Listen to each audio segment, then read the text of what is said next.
Hello and welcome to Bookspot. I'm Earl Wyenberg.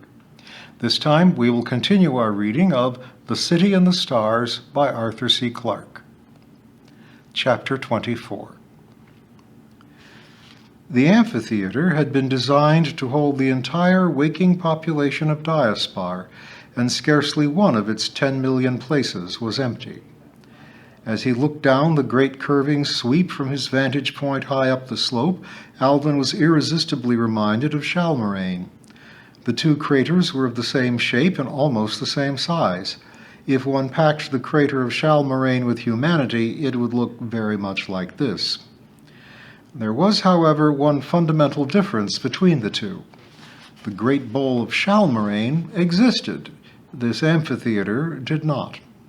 Nor had it ever done so. It was merely a phantom, a pattern of electronic charges slumbering in the memory of the central computer until the need came to call it forth. Alvin knew that in reality he was still in his room, and that all the myriads of people who appeared to surround him were equally in their own homes. As long as he made no attempt to move from this spot, the illusion was perfect. He could believe that Diaspar had been abolished and that all its citizens had been assembled here in this enormous concavity. Not once in 1,000 years did the life of the city stop so that all its people could meet in grand assembly. In Lys also, Alvin knew, the equivalent of this gathering was taking place.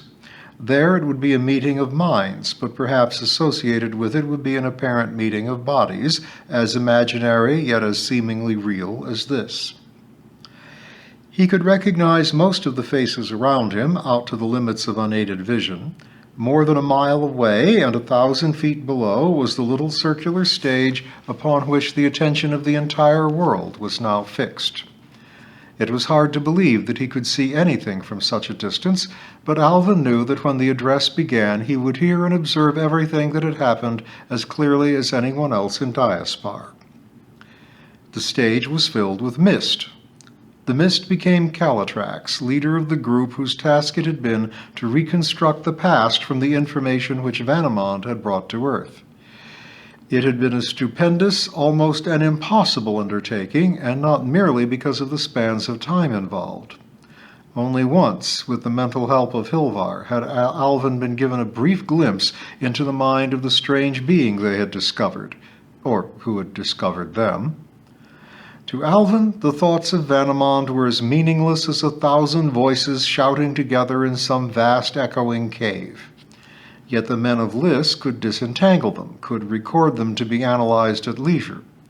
Already, so it was rumored, though Hilvar would neither deny nor confirm this, what they had discovered was so strange that it bore scarcely any resemblance to the history which all the human race had accepted for 1 billion years. Calatrax began to speak. To Alvin, as to everyone else in Diaspar, the clear, precise voice seemed to come from a point only a few inches away. Then, in a manner that was hard to define, just as the geometry of a dream defies logic yet rouses no surprise in the mind of the dreamer, Alvin was standing beside Calatrax, while at the same time he retained his position high up on the slope of the amphitheater. The paradox did not puzzle him. He simply accepted it without question, like all the other masteries over time and space which science had given him. Very briefly, Calatrax ran through the accepted history of the race. He spoke of the unknown peoples of the Dawn civilizations, who had left behind them nothing but a handful of great names and the fading legends of the Empire. Even at the beginning, so the story went, man had desired the stars, and had at last attained them. For millions of years he had expanded across the galaxy, gathering system after system beneath his sway. Then, out of the darkness beyond the rim of the universe, the invaders had struck and wrenched from him all that he had won. The retreat to the solar system had been bitter and must have lasted many ages. Earth itself was barely saved by the fabulous battles that raged round Chalmeraine. When all was over, man was left with only his memories and the world on which he had been born. Since then, all else had been long-drawn anticlimax. As an ultimate irony, the race that had hoped to rule the universe had abandoned most of its own tiny world and had split into two isolated cultures of Lys and Diaspar, oases of life in a desert that sundered them as effectively as the gulfs between the stars. Calatrax paused. To Alvin, as to everyone in the great assembly, it seemed that the historian was looking directly at him with eyes that had witnessed things which even now they could not wholly credit. "So much," said Calatrax, "for the tales we have believed since our records began. I must tell you now that they are false, false in every detail, so false that even now we have not fully reconciled them with the truth." He waited for the full meaning of his words to strike home. Then, speaking slowly and carefully, he gave to both Lys and Diaspar the knowledge that had been won from the mind of Vanamond. It was not even true that man had reached the stars. The whole of his little empire was bounded by the orbits of Pluto and Persephone, for the interstellar space proved a barrier beyond his power to cross. His entire civilization was huddled round the sun and was still very young when the stars reached him. The impact must have been shattering. Despite his failures, man had never doubted that one day he would conquer the deeps of space. He believed, too, that if the universe held his equals, it did not hold his superiors. Now he knew that both beliefs were wrong and that out among the stars were minds far greater than his own. For many centuries, first in the ships of other races and later in machines built with borrowed knowledge, man had explored the galaxy. Everywhere he found cultures he could understand but could not match. And here and there he encountered minds which would soon have passed altogether beyond his comprehension. The shock was tremendous, but it proved the making of the race. Sadder and infinitely wiser, man had returned to the solar system to brood upon the knowledge he had gained. He would accept the challenge, and slowly he evolved a plan which gave hope for the future. Once the physical sciences had been man's greatest interest. Now he turned even more fiercely to genetics and the study of the mind. Whatever the cost, he would drive himself to the limits of his evolution. The great experiment had consumed the entire energies of the race for millions of years. All that striving, all that sacrifice and toil became only a handful of words in Calatrax's narrative. It had brought man his greatest victories. He had banished disease. He could live forever if he wished, and in mastering telepathy, he had bent the most subtle of all powers to his will. He was ready to go out again, relying upon his own resources into the great spaces of the galaxy. He would meet as an equal the races from the worlds from which he had once turned aside, and he would play his full part in the story of the universe. These things he did. From this age, perhaps the most spacious of all history, came the legends of the Empire. It had been an empire of many races, but this had been forgotten in the drama, too tremendous for tragedy, in which it had come to its end. The empire had lasted for at least 1,000,000 years. It must have known crises, perhaps even wars, but all these were lost in the great sweep of races moving together toward maturity. "We can be proud," continued Calatrax, "of the part our ancestors played in this story. Even when they had reached their cultural plateau, they lost none of their initiative. We deal now with conjecture rather than proven fact, but it seems certain that the experiments which were at once the empire's downfall and its crowning glory were inspired and directed by humanity. The philosophy underlying these experiments appears to have been this. Contact with other species had shown man how profoundly a race's world picture depends upon its physical body and the sense organs with which it is equipped. It was argued that a true picture of the universe could be obtained, if at all, only by a mind which was free from such physical limitations, a pure mentality, in fact. This was a conception common among many of Earth's ancient religious faiths, and it seems strange that an idea which had no rational origin should finally become one of the greatest goals of science. No disembodied intelligence had ever been encountered in the natural universe. The Empire set out to create one. We have forgotten, with so much else, the skills and knowledge which made this possible. The scientists of the Empire had mastered all the forces of nature, all the secrets of time and space. As our minds are the byproduct of an immensely intricate arrangement of brain cells linked together by the network of the nervous system, so they strove to create a brain whose components were not material, but patterns embossed upon space itself. Such a brain, if one can call it that, would use electrical or yet higher forces for its operation and would be completely free of the tyranny of matter. It could function with far greater speed than any organic intelligence. It could endure as long as there was an erg of free energy left in the universe, and no limit could be seen for its powers.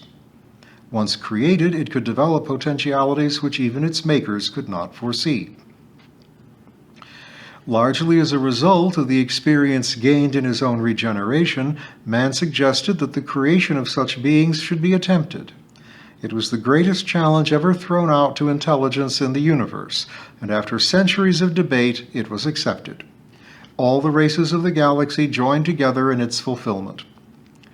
More than 1 million years were to separate the dream from the reality. Civilizations were to rise and fall again and yet again. The age-long toil of worlds was to be lost, but the goal was never forgotten. One day we may know the full story of this, the greatest sustained effort in all history. Today we only know that its ending was a disaster that almost wrecked the galaxy. Into this period, Van Amon's mind refuses to go. There is a narrow region of time which is blocked to him, but only, we believe, by his own fears. At its beginning, we can see the empire at the summit of its glory, taut with the expectation of coming success. At its end, only a few thousand years later, the empire is shattered, and the stars themselves are dimmed as though drained of their power. Over the galaxy hangs a pall of fear, a fear which is linked with the name the mad mind. What must have happened in that short period is not hard to guess. The pure mentality had been created, but it was either insane, or seems more likely from other sources, was implacably hostile to matter. For centuries it ravaged the universe until brought under control by forces of which we cannot guess. Whatever weapon the Empire used in its extremity squandered the resources of the stars. From the memories of that conflict spring some, though not all, of the legends of the invaders, but of this I shall say more presently. The mad mind could not be destroyed, for it was immortal. It was driven to the edge of the galaxy, and there imprisoned in a way we do not understand. Its prison was a strange artificial star known as the Black Sun, and there it remains to this day. When the Black Sun dies, it will be free again. How far in the future that day lies, there is no way of telling. Calatrax became silent, as if lost in his own thoughts, utterly unconscious of the fact that the eyes of all the world were upon him. In the long silence, Alvin glanced over the packed multitude around him, seeking to read their minds as they faced this revelation, and this unknown threat which must now replace the myth of the invaders. For the most part, the faces of his fellow citizens were frozen in disbelief. They were still struggling to reject their false past, and could not yet accept the yet stranger reality that had superseded it. Calatrax began to speak again in a quiet, more subdued voice as he described the last days of the Empire. This was the age, Calvin realized as the picture unfolded before him, in which he would have liked to have lived. There had been adventure then, and the superb and dauntless courage that could snatch victory from the teeth of disaster. Though the galaxy had been laid waste by the mad mind, the resources of the Empire were still enormous, and its spirit was unbroken. With a courage at which we can only marvel, the great experiment was resumed, and a search made for the flaw that had caused the catastrophe. There were now, of course, many who opposed the work and predicted further disasters, but they were overruled. The project went ahead, and with the knowledge so bitterly gained, This time it succeeded. The new race that was born had a potential intellect that could not even be measured, but it was completely infantile. We do not know if this was expected by its creators, but it seems likely that they knew it to be inevitable. Millions of years would be needed before it reached maturity, and nothing could be done to hasten the process. Vanamond was the first of these minds. There must be others elsewhere in the galaxy, but we believe that only a very few were created, for Vanamond has never encountered any of his fellows. The creation of the pure mentalities was the greatest achievement of galactic civilization. In it, man played a major and perhaps a dominant part. I have made no reference to Earth itself, for its history is merely a tiny thread in an enormous tapestry. Since it had always been drained of its most adventurous spirits, our planet had inevitably become highly conservative, and in the end it opposed the scientists who created Vanamond. Certainly it played no part at all in the final act. The work of the Empire was now finished. The men of that age looked round at the stars they had ravaged in their desperate peril, and they made their decision. They would leave the universe to Vanamond. There is a mystery here, a mystery we may never solve, for Vanamond cannot help us. All we know is that the Empire made contact with something very strange and very great, far away around the curve of the cosmos, at the extremity of space itself. What it was we can only guess, but its call must have been of immense urgency and immense promise. Within a very short period of time, our ancestors and their fellow races had gone upon a journey which we cannot follow. Vanamond's thoughts seem to be bounded by the confines of the galaxy, but through his mind we have watched the beginnings of this great and mysterious adventure. Here is the image that we have reconstructed. Now you are going to look more than 1 billion years into the past. A pale wraith of its former glory, the slowly turning wheel of the galaxy hung in nothingness. Throughout its length were great empty rents which the mad mind had torn, wounds that in ages to come the drifting stars would fill, but they would never replace the splendor that had gone. Man was about to leave his universe, as long ago he had left his world, and not only man, but the 1,000 other races that had worked with him to make the Empire. They were gathered together here at the edge of the galaxy with its whole thickness between them and the goal they would not reach for ages. They had assembled a fleet before which imagination quailed. Its flagships were suns, its smallest vessels planets. An entire globular cluster with all its solar systems and all their teeming worlds was about to be launched across infinity. The long line of fire smashed through the heart of the universe, leaping from star to star. In a moment of time, 1,000 suns had died, feeding their energies to the monstrous shape that had torn across the axis of the galaxy and was now receding into the abyss. So the Empire left our universe to meet its destiny elsewhere. When its heirs, the pure mentalities, have reached their full stature, it may return again. But that day must still lie far ahead. This, in its briefest and most superficial outlines, is the story of galactic civilization. Our own history, which to us seems so important, is no more than a belated and trivial epilogue, though one so complex that we have not been able to unravel its details. It seems that many of the older, less adventurous races refused to leave their homes. Our direct ancestors were among them.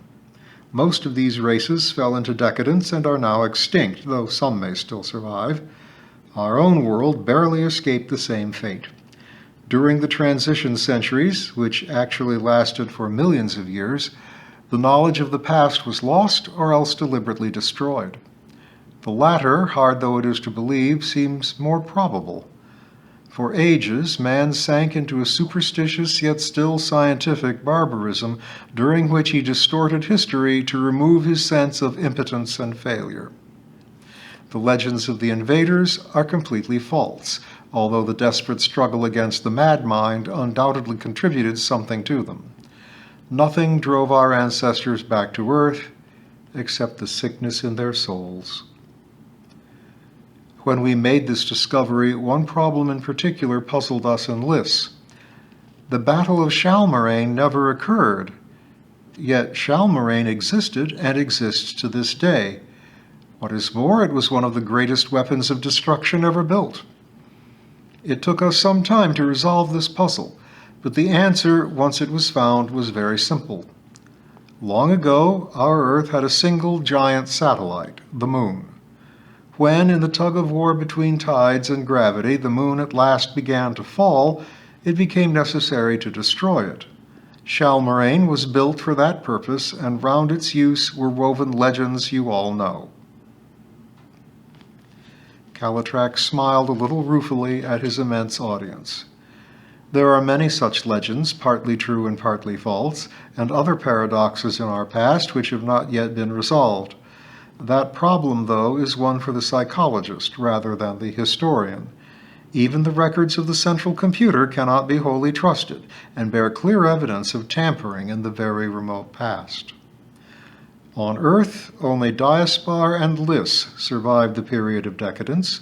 Diaspar, thanks to the perfection of its machines; Lys, owing to its partial isolation and the unusual intellectual powers of its people. But both cultures, even when they had struggled back to their former level, were distorted by the fears and myths they had inherited. These fears need haunt us no longer. It is not my duty as a historian to predict the future, only to observe and interpret the past.